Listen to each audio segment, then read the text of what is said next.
Hindi ko maintindihan saan nanggagaling yung total failure ako as a Department of Education Secretary. Kasi iba yung actions ni BBM noong ako ay nag-tender ng resignation. Kung maalala ninyo, that was June 19, 2024. It was a Wednesday. Matagal ko na pinag-isipan yung pagre-resign. Inisip ko na kapag mag-resign ako, habang nasa administration ako, inaatake ako. Pag nag-resign ako, dodoble yung atake sa akin. Posibleng mag-file ng impeachment case sa akin dahil September 2023 pa lang pinag-uusapan na yon. So, matagal ko na hawak-hawak yung resignation letter na yun. Matagal akong pabalik-balik sa Malacanang, pero hindi ko talaga pa naibigay. Pero nung June 19, 2024, dun ko na isip na yun ang pinakatamang panahon na ibigay ko na yung irrevocable resignation ko. Kasi merong meeting sa Malacanang about opening of classes na hindi naman dapat na umaabot sa level ng Pangulo, pero meeting ko no para sa kung kailan magbubukas ang klase. So after nung meeting, mag-request ako kay President Marcos if I can have a few minutes of his time. Meron lang akong ibigay sa kanya na sulat. So, ang ginawa niya, sinabi niya, so ano kasi yon? Meron silang reception area, tapos papasok ka sa isang room. Doon sa room, doon ginagawa yung meetings nila. Merong conference table. Tapos, pinapasok niya ako sa isa pang room doon sa loob. Nagmuka siyang office na may table, may office table, may lounge, merong living room. Doon niya ako dinala. Meron pa isang conference table. So, tinanong pa nga niya ako hindi ka pa nakapasok dito? Sabi ko, hindi. First time ko ito nakapasok dito. Tapos nagkwento pa siya na, nung panahon ng tatay ko, parang kung saan nag-gather ang mga tao. Tapos, gusto niya daw yung view na yon doon, kaya ginawa niyang office.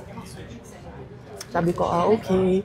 Gumanon lang ako. And then, sinabi ko na sa kanya, may dala ako na letter, ibibigay ko sa'yo. Tapos, binigay ko sa kanya. And then, nung binasa na niya, ang sabi niya, why? Tanong siya sa akin, bakit? Tapos sinabi ko sa kanya, ayaw ko na pag-usapan kung bakit ako mag-resign. Para sa akin ba, kailangan pa ba itanong yun? Hindi mo ba nakikita kung ano yung ginagawa ninyo sa akin? O parang, hindi naman ako masokista na aatakihin ninyo ako nang aatakihin habang nagtatrabaho ako para sa inyo, and to think na the Department of Education was the department that was delivering results sa administration. So hindi na ako sabi ko ayaw kong pag-usapan. And then sabi niya, he tried to ask me to stay. Tapos sabi ko, ayoko na. And then, ang sunod niyang ginawa, inofera niya ako, may gusto ka ba na posisyon? Sabi ko, wala akong gustong posisyon. Tapos, ang sunod niyang sinabi sa akin, pwede ka bang tumulong sa midterm elections para sa mga senators? Sabi niya, kasi 'di ba yung hugpong ng pagbabago, kasali naman yun sa unit team noon. Gumanon siya.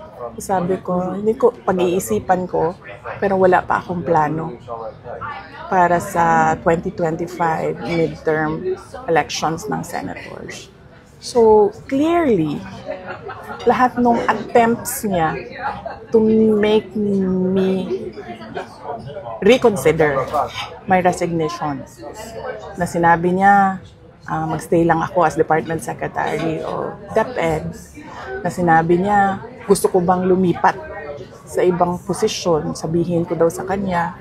Na sinabi niya, pwede ba akong tumulong sa midterm elections ng 2025. So, hindi iyon actions ng taong tumitingin as failure ako. Action yon ng taong tumitingin na kailangan niya yung trabaho ko.